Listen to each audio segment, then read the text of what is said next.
So I just finished editing the video interview with Casey, and I had so much fun doing the conversation and listening back to it.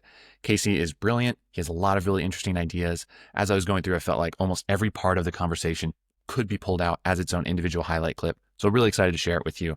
Among other things, Casey talks about things like how you could build a high-tech city in the Mojave Desert, how you could terraform the Salton Sea, which is why I wore my very stylish limited edition Salton Sea hat for the conversation. We also talk about what Casey would do if he was put in charge of California's energy policy, and why, despite all of California's challenges, he is ultimately committed to the state for the long term, why he loves it, and his hopes for it for future generations. So really excited to share it with you. If you want to catch any of my future interviews, I've already recorded some future ones. They will be on my personal X account. They'll be uploaded to the California Future Society YouTube, or the best place to follow all of my videos, all of my writing at californiafuturesociety.com. So I hope you enjoy it. If there's anyone else that you'd love for me to interview or think about talking to, let me know. Reach out. I'm still in the early phase, figuring out what the interviews are going to look like and who I interview and how they go about.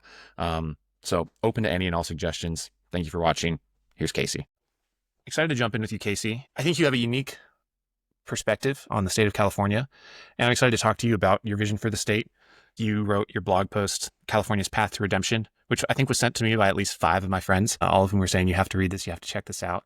And even prior to that, I had a lot of my friends, anyone who's a builder, anyone who I know who's a founder or works in tech, I think speaks with you with a lot of high admiration. I know Dwarkesh Patel tweeted describing you as a hilarious, brilliant, intense gentleman scientist who has decoded ancient scrolls, plotted out a terraform of Mars, and is currently making cheap synthetic fuel from sunlight and air. So anyways, high praise from a lot of smart people. Thanks for joining me today. Well, it's great to be here. And I've never been on Dwarkesh's show, but I'm on yours. So there you go. There you go. Yeah, I beat him to the punch, reading Dwarkesh on Casey on my own show. Yeah. So just as a brief introduction, I know people, for those who don't know you, you're founder of Terraform Industries. You did your graduate work and postdoc research in theoretical physics at Caltech, spent some time at JPL, Hyperloop One, and now at Terraform, working to create energy abundance through gigascale atmospheric hydrocarbon synthesis to the world. Anything that I should include on that? Anything else you'd want to add as far as your background and what inspires some of your thinking? Yeah, I mean, I should probably also add, I've lived in California since 2010. I grew up in Australia, and I'm proud to make the state my home and where I raised my family as well. I have 3 young children, so I feel like I have some skin in the game, as it were, when it comes to hopefully constructive criticism of the state and recognition of its deep potential. Yeah. Well, that's my whole vision here, and my whole goal of doing between my own personal writing and doing some of these interviews is to create content and connect with people who have positive vision of the state, to inspire others to think positively in that constructive criticism. A lot of people have, complaints and genuine critiques of the state and how it's managed. And so people like yourself who have skin in the game and who are also working to build a brighter future, I think these are conversations worth having and sharing, and the types of conversations I wish existed more in the world. So I figured you should go about creating them. I think of you mentioned, coming from Australia. I think that's a good launching off point. I think you are, in my mind, kind of a Californian, someone who is bright, intelligent, innovative, seeking out the frontier in your respective field, and who worked your way to the state and now are still living in the state and working here. I'm curious, thinking about when you grew up in Australia, what did you think of when you thought of California, and to what extent has the vision or lived experience lived up to what you imagined it to be when you were younger? Yeah, well, I didn't know very much about California in my teenage years, and I moved out here at 23. So I really was an open book. And, I spent most of the first few years essentially on campus at Caltech or very nearby. I didn't have a car for 7 years. I didn't see huge amounts of the state except for occasionally geology field trips or something. But over time, the state and the genius of the state and the genius of the American kind of federal system has gradually seeped in. And I found that you can learn a lot by kind of looking closely at how things were done and why they were done in a certain way. And so I have a huge amount of admiration and respect for the fact that a place like California even exists for people like me to live in, because it represents, as John Collison might say, like aggregated or collected lifetime works of millions and millions of people to build it this way. And it's a place that the rest of the world barely understands and would very much like to be like if they could figure out how. It's really the envy of the world. And my major contention is, how do we keep it that way, and how do we take it to the next level so that our children and grandchildren can look back at us in the same way that we look back at our forebears and admire their vision to plant trees in the shade of which they would not stand. No, I think that's You're not alone in that sentiment. A lot of other people share that. And I'm curious, you wrote this recent blog on California politics. You've talked about the challenges of the state and broader, the broader need for regulatory reform, particularly for builders such as yourself. Was there anything in particular, I know you've written about the LA fires, was there anything in particular that triggered that California blog post, the need to put it all into one thing, or is it just, stroke of inspiration on a single night? Yeah, I mean, most of my blogs I write in a single sitting. It's just, I don't have a huge amount of time available to revise them. And the ideas for this one had been bouncing around in my head for a while, as had a few of the others. Mostly I write about space topics and apolitical topics, but every now and then I dip my toe into the political field. And at least in my writing, I try not to come across as partisan, but to remind everyone that they can do better. Maybe that's just reflecting my own kind of hardline Protestant upbringing. But I think I kind of frustrated by aspects of the way that the political situation has unfolded in the last few years here in California. I think probably beginning with COVID was my major frustration, and just kind of seeing the contrast in state capacity between the United States, which is the highest funded government in the world, really, and Australia, which is the entirety of Australia is smaller than California in terms of its state expenditure. And just kind of contrasting that. And Australia's not perfect by any means, but just generally speaking, like the mismatch between what actors in the private space in California seem to regard as achievable or routinely doable. And we're talking here about like miracles like landing rockets and building thinking sand and basically owning the entire commercial layer of the internet, amongst other things. And then what we seem to regard as acceptable when it comes from basically the same kinds of people working in the same kinds of organizations working on things that are ostensibly to the public benefit and on the public dime. It's really a stark contrast. And I think that we should probably challenge ourselves to think about how we can hold our publicly funded services and so on to at least approximately the same level of productivity and achievement as what the best of our private state actors can achieve. And also to think about what the world would look like if that was the case. And I think it's extremely exciting to kind of wonder, like, just how much better could California be? How much more could it get its arms around some of the challenges it faces if it was required to actually succeed in ways that in private industry it just comes naturally, right? Like if you set up a startup and you fail to get any users and you aggravate the few users that come and you annoy your early employees too much and don't pay them enough money, well, you're out of business. But the state never goes out of business. It can always raise more money, raise more taxes, and if necessary, extract them from you at the point of a gun. And so that kind of, in some ways, breaks the value proposition. And results speak for themselves in terms of the areas of state capacity where California, and in particular, the United States in general, is not doing so well. And I think one of the reasons it's really important for California to get its act together on this front is because historically, at times, it has had its act together and it has done really well. So we know it's possible. And because California is really the engine that generates half of the political ideas in the country.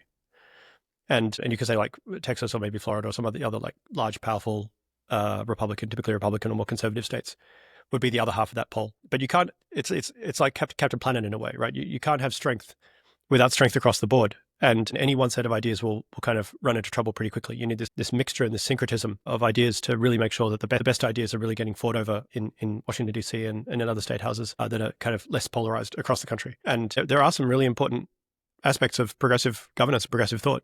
And I don't think that's even all that controversial. Like half the people running the federal government right now were Democrats until pretty recently. And they weren't Democratic for no reason. There's some important ideas there that are just as important to the future prosperity and health of the United States as the conservative ideas are. But their ability to be sold at the national scale is severely curtailed by the fact that California is in many ways a laughingstock amongst other states that aspire to good governance. And fortunately, California is so rich and so productive that it has managed to muddle through despite this. But maybe it won't forever. And in any case, I just have, I live in Los Angeles but I have a huge amount of admiration for San Francisco and the other major Californian cities. And I just think that like with relatively small positive tweaks in governance, they could once again become, the envy of the free world, as they should be. They should be the shining cities on the hill, the gleaming metropolis sparkling on the hills on the side of the Pacific Ocean, calling to the rest of the world as a beacon of hope and peace and liberty and prosperity, as opposed to a kind of laughingstock, basket case, example of what not to do, which is really the situation across both San Francisco and Los Angeles at this point in their own ways. But I think it's important that people remember that like these are the two most powerful, most wealthy cities in the history of the universe, and they are routinely beset by problems that are effectively solve problems even in the most primitive societies that we know about. So how's that the case? We should be much more upset about that. I agree. And I think that glaring void or that glaring gap between what's achievable in the private sector and what our public sector routinely produces, or rather fails to produce, is the source of so much frustration in California.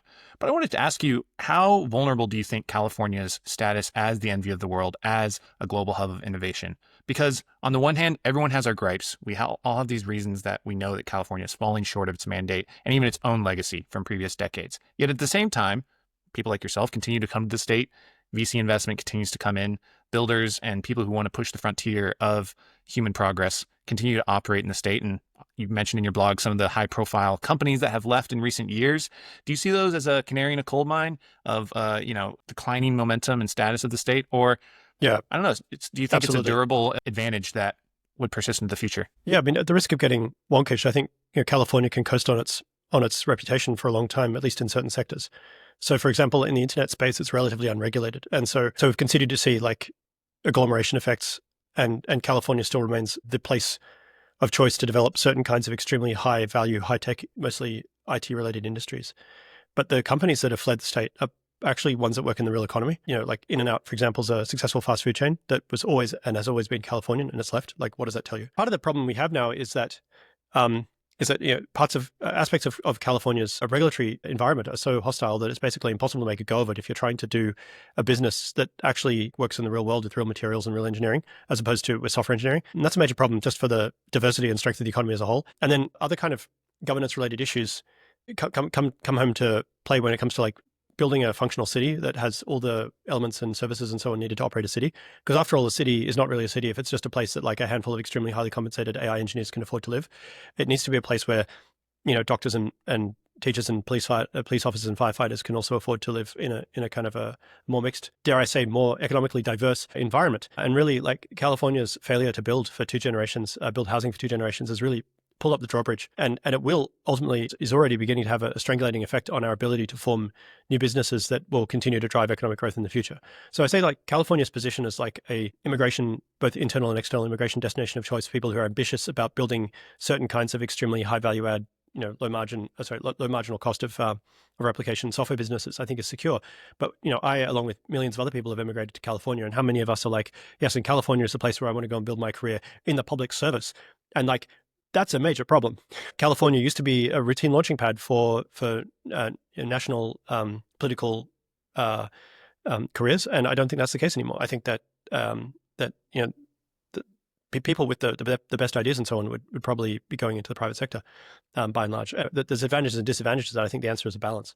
But at the end of the day, if California Democrats can't show the rest of the country how to lead thoughtfully and from the heart in terms of progressive ideals, but with pragmatism and a bit of tough love when necessary, then we're not going to see renewal of the Democratic Party anytime soon. And without that, well, we can complain all we want about Trump pursuing his particular agenda along with his various allies, but at the end of the day, he won the election fair and square, and not by a narrow margin. He won across all the different branches and by a decisive margin. And he didn't do so because he somehow tricked half the country into thinking he was a cool guy. He did so because half the country can see as well as anyone else that the various progressive ideals and so on have failed when they've encountered the real world, failed in important and measurable ways when they encountered the real world, and failed in ways that negatively affect people's lives. I mean, this is not really an academic thing. And we know that traditional conservative ideals and so on can also have negative effects on people's lives, but as well as positive effects, obviously. But I live in a city where 10,000 homes were lost 2 months ago for basically no reason, right? It's not the case that like this is some sort of freak tsunami that no one could have anticipated. This is like a risk that everyone in California has known about since the beginning of recorded history. And that has been managed effectively throughout much of that time by pragmatic and sensible forestry management stuff of the sort that Trump used to talk about during his first term, and progressives roundly mocked, like you need to keep your forests clean, right?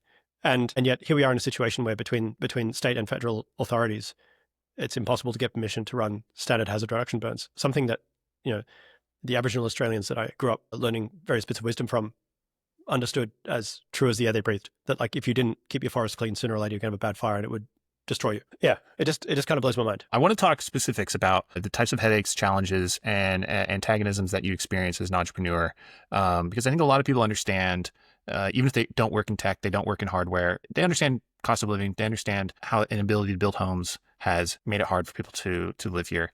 Are there any other specific things that you think of? I know you've talked about regulatory approvals, things like that, particularly around solar and some of the other things that you're working on, but just things that maybe are builders and entrepreneurs understand when they're grabbing a beer with each other, they can lament with one another, but that the average Californian doesn't recognize of ways in which the state makes it difficult to build. Yeah.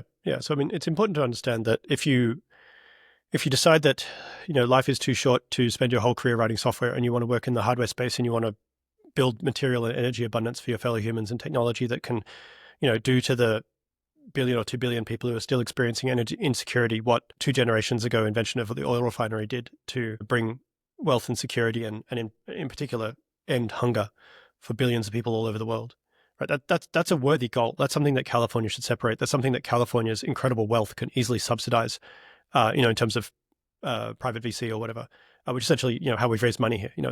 Enough people have gotten rich enough from having exits from mostly from software businesses you've never even heard of, that I can make payroll here for years, paying some of the smartest people on earth, trying to solve these really difficult problems that, have basically beset humanity since the beginning of time.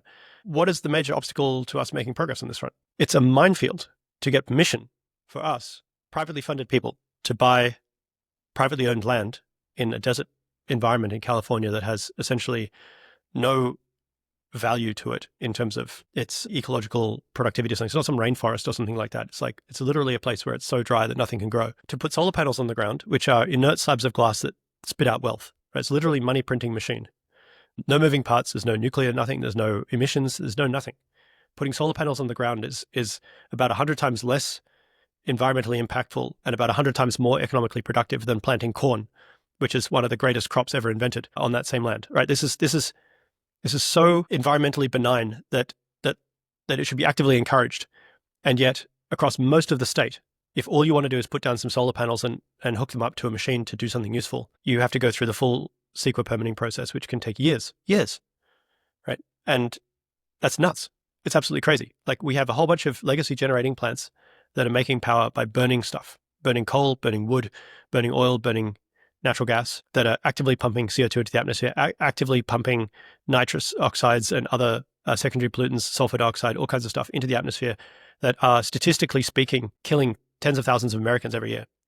And the only way we can defeat that is by deploying more and more solar to push it out of the market. And yet the laws that were written to try and control the amount of pollution being caused by, sulfurous coal burning power plants are literally stopping us from deploying the one technology that can push the sulfurous burning coal power plants out of the market. And the crazy thing is, this is obvious.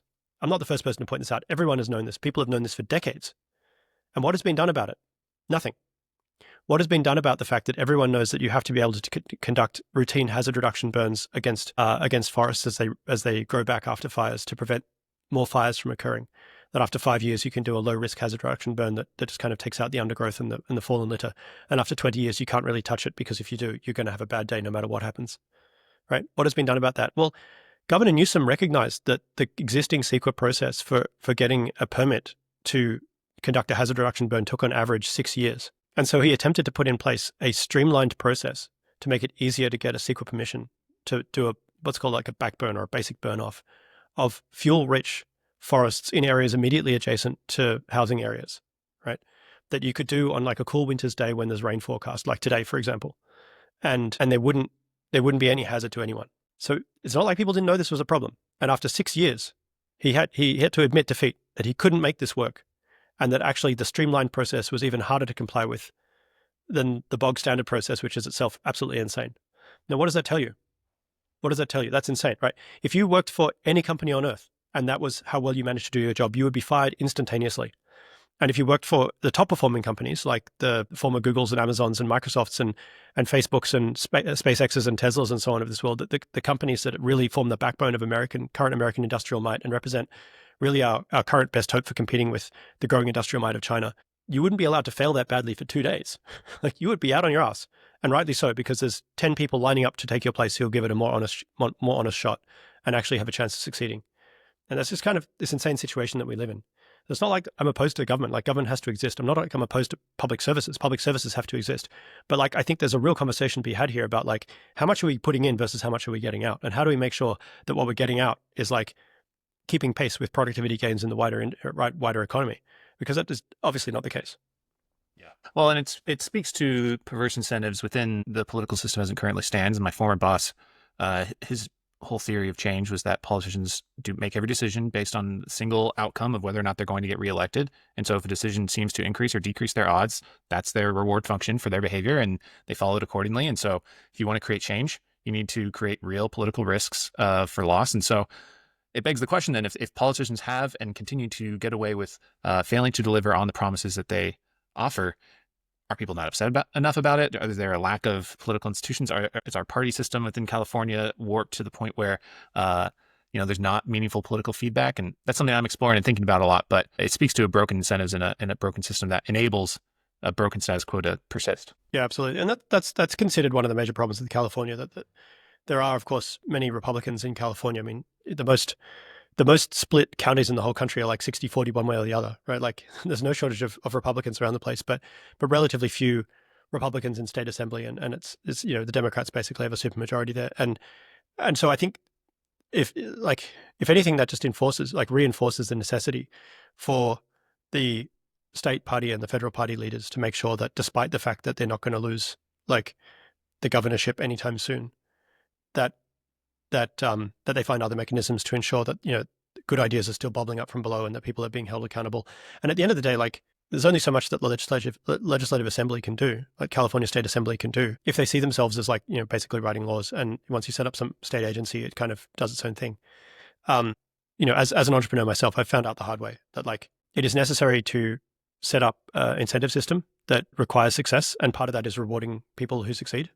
And part of that is going out and recruiting people who are ambitious and are determined to succeed.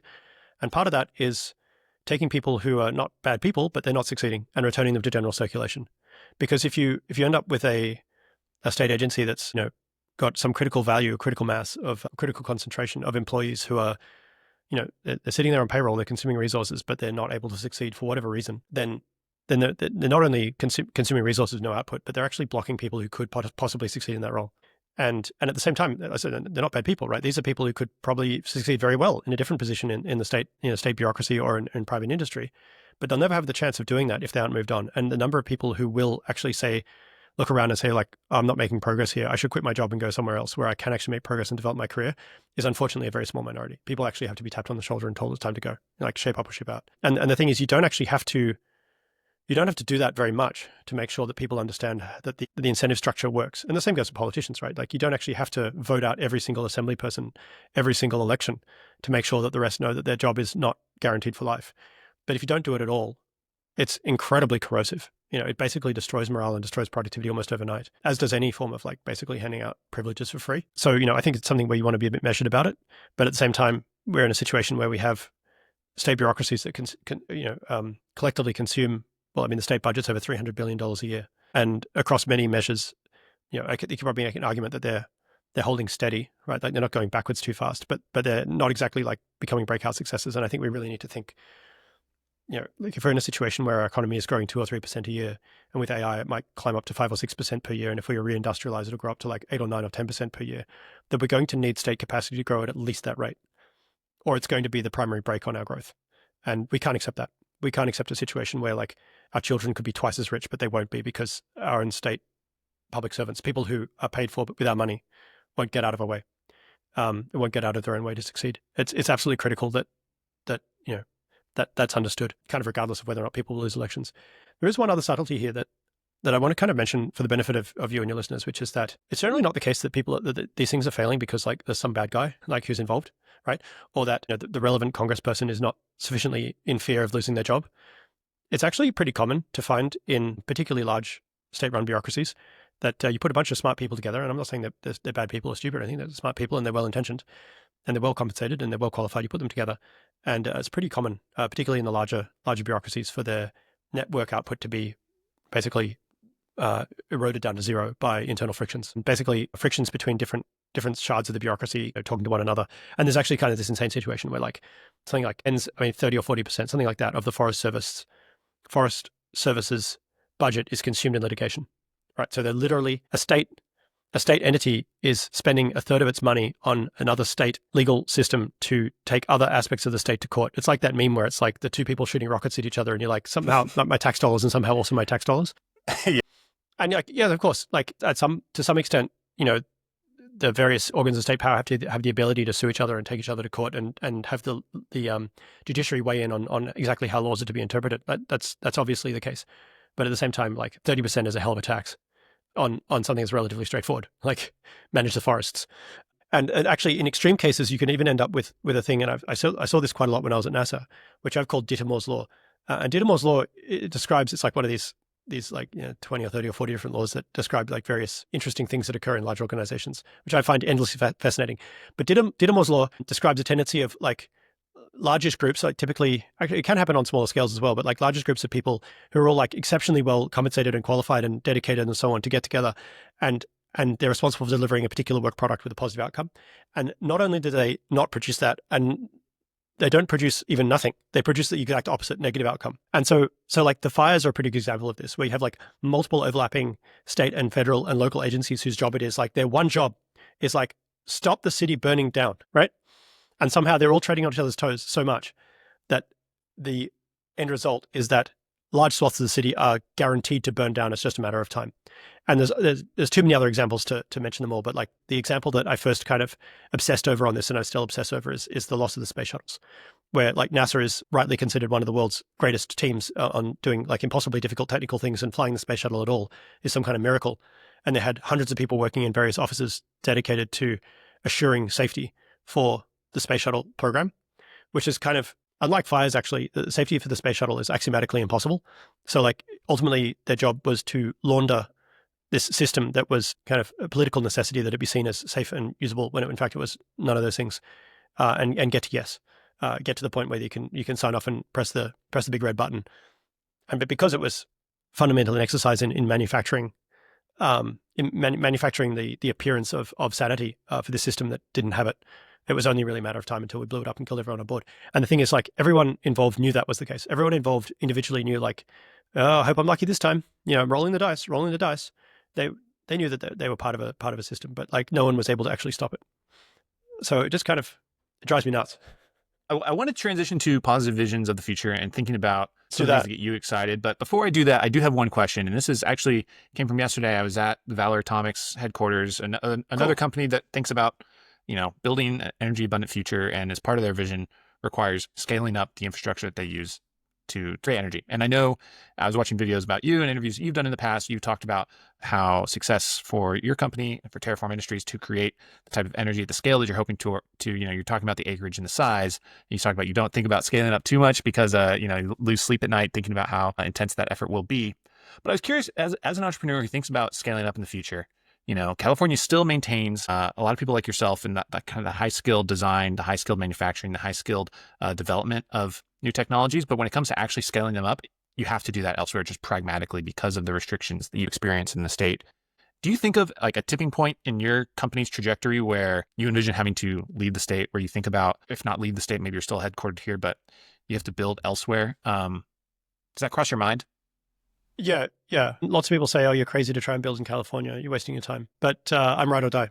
We're going to do California whether it likes it or not. We are going to succeed. At the end of the day, unlike Isaiah over at Vela, like we're not trying to deploy nuclear reactors in your backyard. So we believe that being allowed to deploy solar arrays is fundamentally rational and sensible and safe. And we're just going to insist on doing it. And I think ultimately, like it will be shown to that Tesla basically faced the same thing, right? Like why are you building a car manufacturing plant in Fremont of all places? Like the Bay Area, one of the most expensive places on earth. But Elon understood that it could be done, and he made it happen. And now, of course, they've got plants all over the world, and ultimately we will have plants all over the world as well to serve local markets. But California's, it's the envy of the world in terms of its natural resources, including solar power and including open land. Southern California's natural gas market, just by itself, is tens of billions of dollars a year. Like it'd be at least something like 1% of global market share, which is a staggering sum of money. Like we're going to be talking for an hour, and in that time, the oil and gas trade in Southern California will process well over $10 million. And actually, California has a proud history of oil as well. Yeah. Chevron, the original boom. Exactly. The original boom of Southern California, yeah. Chevron was one of the companies that's recently left California, but they were headquartered for many, many years at Taft, which is in the southern part of the Central Valley opposite Bakersfield, which is still a major oil-producing area. And Los Angeles, basin itself is also a major oil-producing area and continues to produce a lot of oil and gas. It's somewhat more depleted than it was a century ago. But I think California is just absurdly wealthy in terms of natural resources. And we should remember that, and we should make sure that we curate and steward those resources. And part of that means enhancing them, and part of that means exploiting them, and part of that means renewing them.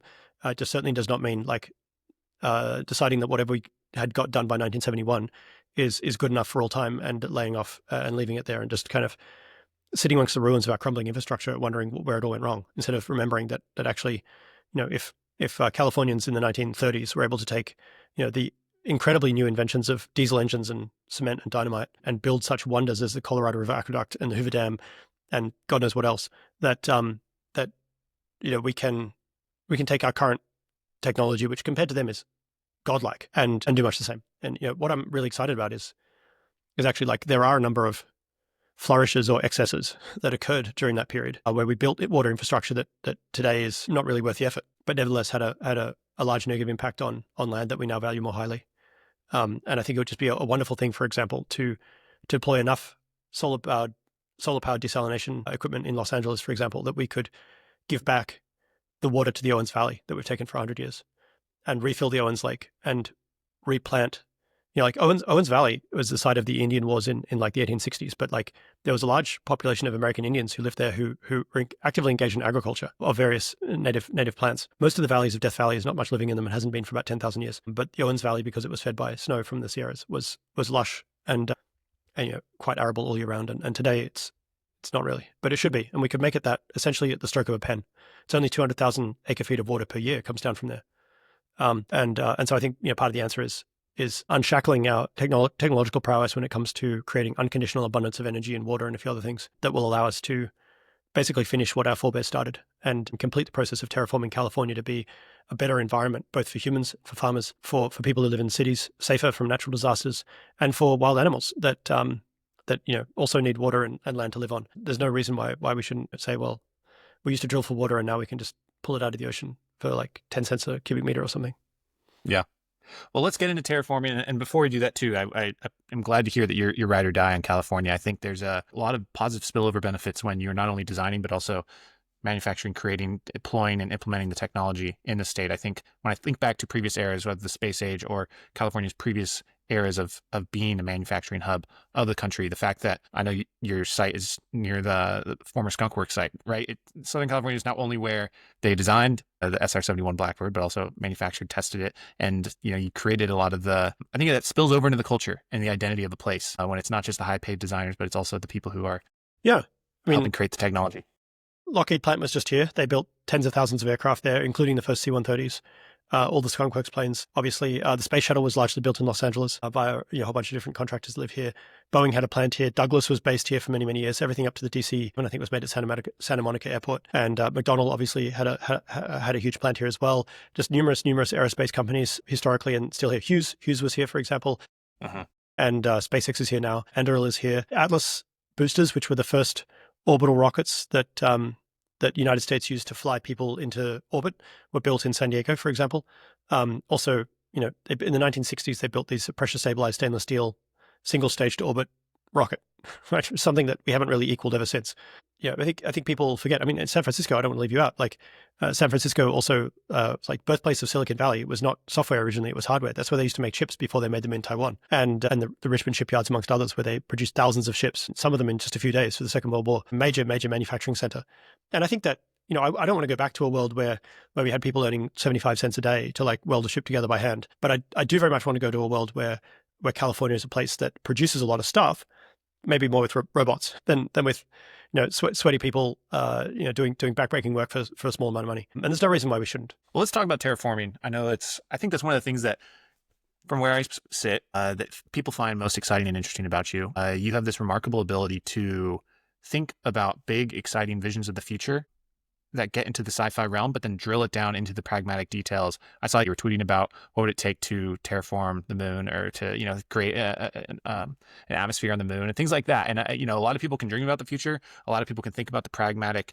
engineering details. Your ability to marry the two and then communicate them effectively and synthesize that down, I think, is part of the reason that you are appealing to so many of my friends who are entrepreneurs and in the tech world. So first off, I want to just talk about, is that something you did your entire life? Were you as a kid thinking in Australia, like growing up thinking, what were you into sci-fi? Were you thinking about terraforming terrain and things like that? Before we get into some of the specific ideas about the American West, was that something that was a trait that you always carried with yourself? Where did that come from? Yeah, I've always been pretty nerdy, and I read a lot of books back in the day about various sci-fi concepts, and a huge Star Wars fan, and Star Trek, and a bunch of other properties as well. And I was always probably more obsessed than average with like, how do you actually build this for real? And obviously, when I was a kid, like doodling in the back of my notebook at work, at school, like not necessarily super rigorous, but as I got older, actually fairly late in life, discovered like, oh, actually there is detailed scientific and engineering practice that you can use to make these things real.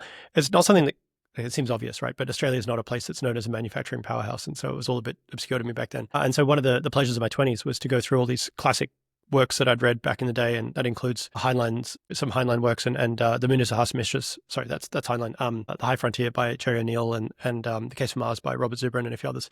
And basically check their math, like from cover to cover, go through every single assertion and like back it up with my own research. And of course, this is way more straightforward now with the help of ChatGPT. But back then, I knew enough physics to be dangerous, and I thought I can check this math. And if you do enough of that, probably on the order of like low thousands of discrete calculations, some of them quite involved, you end up with quite a tool set for approaching real world problems with like pragmatism and a bit of scientific rigor. And when I'm talking about like terraforming the moon, I've got my tongue in my cheek a bit, but but actually, like some of these other things are, I think, much more achievable than most people would think. And not just achievable for their own ends, but like would actually like quite tangibly improve people's lives in a measurable way over a short period of time. And I think that's something that we should definitely reach for. We should definitely reach for and celebrate. It's not the case that like we were born too late to like participate in the heroic age of dam building or something. Like really, like all those people were born too early to do the really cool stuff. Yeah, well, I mean, people talk about, they joke on Twitter, at least in the policy circles that I run in, the posting to policy pipeline. You talk about an idea enough, it can become reality. Throughout history, we've seen like the white paper to reality pipeline, where people do these types of feasibility studies with enough rigor, it can lead to people actually implementing them. I know Rand, where I previously worked, their first paper in 1949, I believe, was assessing the feasibility of a space shuttle orbiting the world, which, running some math, maybe, I don't know if all their calculations were correct, but it is certainly rigorous in their approach. That's what leads to the future. And I think your approach similarly stokes people's imagination of what's feasible. So what are some of the ideas that you think are most feasible and exciting when you think about the American West, and what's feasible within the next, like, let's say 50 years? Let's give you a 50-year timeline to play with. You talk about like restoring the Salton Sea. Obviously, you have your own company's work. What are some of the ideas that you think are most exciting and feasible? Well, that's a good question. And one of the things that Biden said that I liked the best was that there's nothing we can't achieve if we do it together. And I think he's absolutely right about that. I think that America, in particular, in California specifically, tends to undersell its capabilities to do transformational things if it decides it wants to. And that's not code for saying like we need to go and like run up another $1 trillion of deficit to get this done. It's the case that like we need to modify a couple of lines of law here or there, and then let the market do the work for us. And I think I would like to linger for a moment on the word alchemy, which it's an Arabic word, and it's the word from which we get the word chemicals or chemistry from. But its original root is probably Egyptian. But I just really like this idea that like for 5,000 or 7,000 years or something, humans have been obsessed with this like transmutation of matter, or like changing one thing into another kind of thing. And for the ancient Egyptians who were like getting the hang of agriculture in the Nile Delta, it was this observation that you could like, so chemia or something like that means black. So it's like you can, like the black soil is the fertilized soil, and the fertilized soil is the soil that like plants spring up out of, and you can't eat dirt, but you can eat plants. And even the ancient Greeks were obsessed with this idea that like you could take something inert that didn't have life, like grain, and just like put it in a jar and come back and like weevils would be in it. And they were like, oh, this is abiogenesis. Life has like been birthed out of this abiotic, like, inanimate matter. So I think there's this idea that like you could imagine some, ancient Egyptian farmer sitting in the Delta 5,000 years ago, obsessed with this idea of like growing enough grain to feed themselves and ultimately feed most of the Mediterranean, through to the present period where we actually do understand at a subatomic level how to transmute different kinds of matter into other kinds of matter. And basically we have the ability right now to like arbitrarily generate editors that can change our genome on the fly, for example, just like really spooky stuff, like demigods and stuff. Like this is what we're doing right now, like reverse park skyscrapers on launch towers or whatever. So as far as Salton Sea goes, I think humans in general have the great ability to ignore stuff they don't like. And the Salton Sea is kind of this unloved catastrophe for many, many years now. It was formed by accident in 1905, by basically an irrigation accident. And at various points, it's been like moderately livable, and people have like set up, vacation towns by it or something. But the reality is its level fluctuates, and over time it's become more and more saline. And as of today, its level's like 20 or 30 feet below what it was originally. And it's so saline that no macroscopic life can live in it. So all the fish are dead. And it also like fairly routinely like has like massive algae algal blooms. blooms and like Yeah. creates bad smells, and it's really bad news. And then like the playa, the exposed lake bed, is basically poisoned with naturally occurring chemicals and dust, and also agricultural runoff that then gets picked up by the wind and blown into the communities, which have some of the poorest communities in the United States and some of the highest levels of respiratory disease as a result of this. I read a heartbreaking story years ago about a community near the Salton Sea where quite a number of youngish kids had died of asthma attacks. This is not like Dickens's England, where like you've got the 3-year-olds like cleaning out the chimneys. This is 2025 California with a GDP of like $80,000 per capita, and you've got kids dying of asthma because we have this lake that we made by accident and can't figure out what to do with.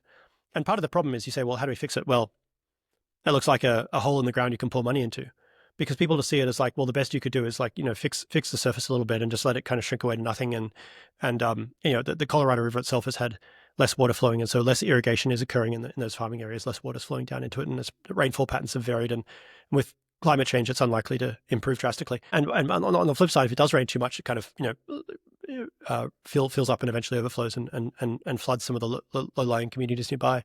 So it's kind of these communities are perched beneath the sword of Damocles, if I'm going to be poetic for a moment. And the mistake that I think this makes is it neglects the fact that actually California is a huge state, a huge and a wealthy state and a growing state, and a state where there's limitless opportunity. And so instead of looking at the Salton Sea like this kind of festering, pus-strewn wound that we can't figure out how to do anything with because we'd rather spend the money on education or firefighters or something like that, we should instead look at it as something where if we allowed private industry to invest, we could actually and fix some of the associated laws, we could actually transform it, not back into like agriculturally friendly area with enough water to grow crops, which is a great thing, of course. Like growing lots of food makes us rich, right? Makes food cheap, but also at the same time produce another 110 miles of coastline. Like this could be Lake Tahoe, but with more like Phoenix weather, so it doesn't snow. It gets a bit cold in winter, but otherwise it's 350 sunny days a year. It's like Palm Springs, but waterfront. And like, what would it take to do that? Well, you have to regulate its level and you have to regulate its salinity. So you have to have some way of pumping water in and pumping water out, and some way of pumping salt in and pumping salt out. That's not that complicated, right? In essence, it would become the world's largest swimming pool. But with cheap solar power, you could actually do this for like in the teens of billions of dollars, which sounds like a lot of money. But if you say, well, what's the net present value of 110 miles of premium real estate waterfront in California? It's in the trillions of dollars.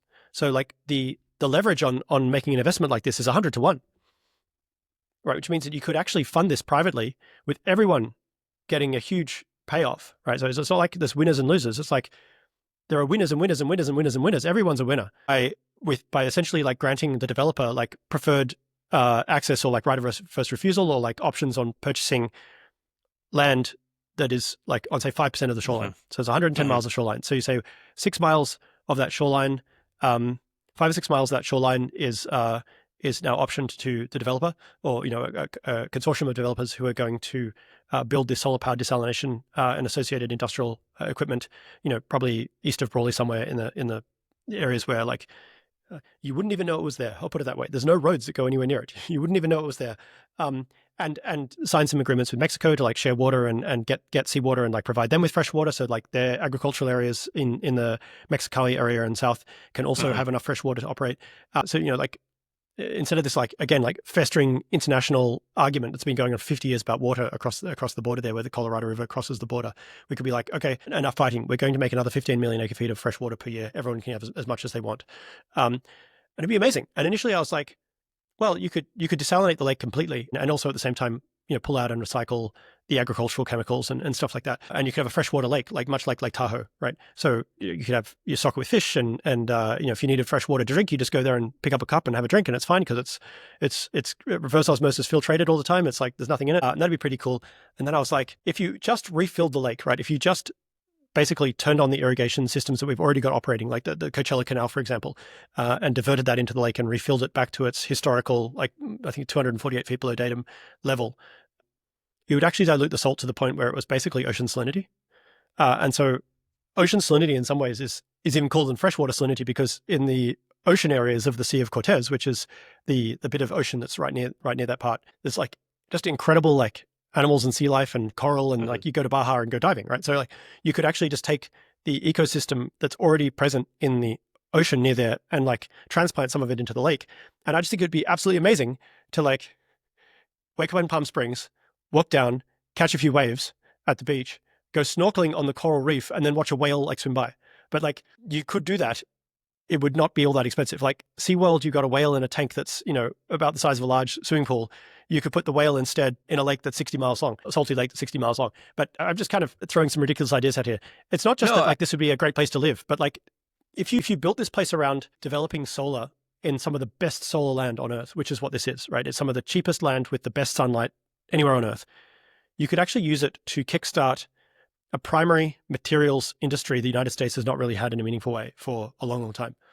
And so rather than it just being like a place for rich people to go and live, like a beachside villa, it becomes a growing city where ambitious people from all over the world will want to move to build, factories worthy of 2050 with like fully automated production of like supersonic jets, starting from rocks and sunlight and water and air as your raw materials, and like jets come out and AI data centers and all kinds of stuff like that. So yeah, I mean, just kind of one accumulated like hyperdrive city America, like in industrial megalopolis, where like with California's like environmental protection regulations, you can actually build industry that is sustainable, right? You can build industry that celebrates the natural environment and it provides jobs for people and opportunity for people at the same time as restoring the Salton Sea and creating, a third large city that CMV the entire world on land that currently is essentially uninhabitable. So many of the conversations today in the time that we live in the previous generation or the past few decades are more just about maintaining, it feels like, the status quo that was before. In the 30s, 40s, 50s, people were willing to take on these large, bold, ambitious infrastructure projects, but then, rejections of the growth movement, things captured in books like Cadillac Desert, kind of a rejection of that era. They've been forsaken trying to hold status quo and maintain the systems that we currently have instead of this type of bold thinking about the future. I'm curious if tomorrow you got the call, Governor Newsom says, Casey, you are the new energy and abundance czar of California. We're going to endow you with all the rights to reform any laws, change regulations, to anything that you need to unleash the type of creative future that you envision and hope for your children, future generations. You've touched on some of these things before, but what would be at the top of your agenda? Well, ultimately, CEQA needs to be repealed or replaced with something that's actually like pro-growth. We need to obviously liberalize construction, manufacturing, and housing of all kinds. I think it's probably appropriate actually in general to say, well, like this law's been around 50 years. It's probably time that we took a really hard look at it and rewrote it to be suitable for the next 50 years. And this is something that comes naturally to corporations that like routinely retire and revise their technology and improve stuff.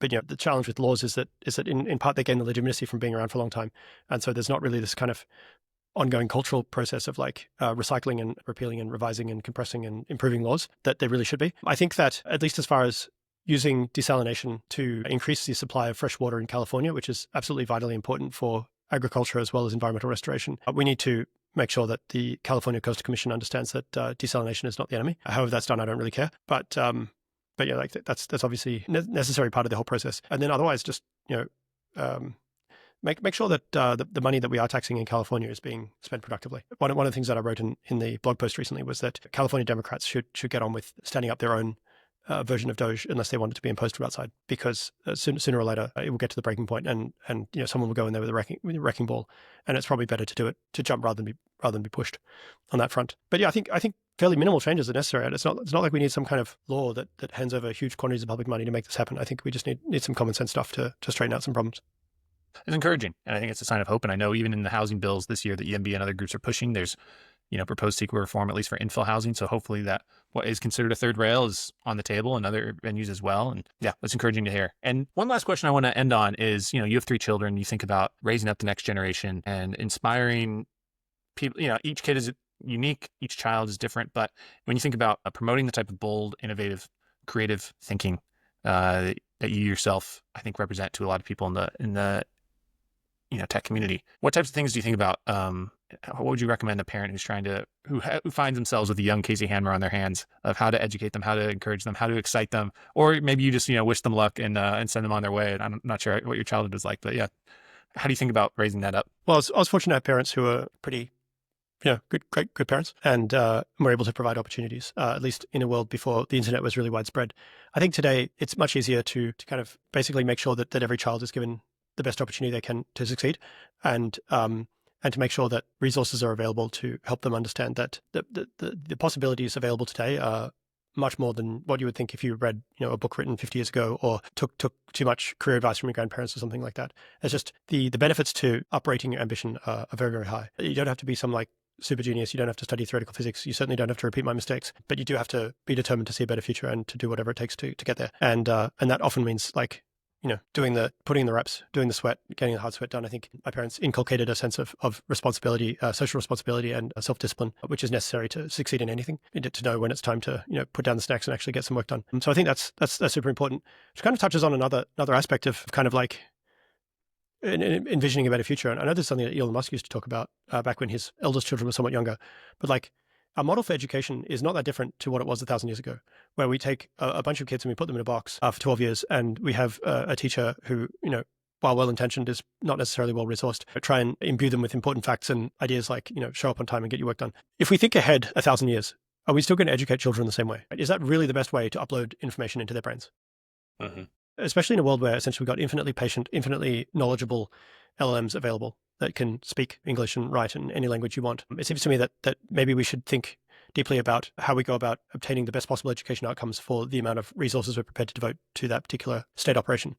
And in particular, I'm dismayed to see that LLMs across the board are, like when I was a kid, various computer tools being outright banned. Like, don't use Wikipedia. It's wrong. Yeah. Like, it's less wrong than in Carter, but okay, whatever. Don't use LLMs. It's wrong. No, actually, LLMs are the most powerful tool that any student has ever had to increase their work output. They should absolutely be learning how to use them to make sure they do better work.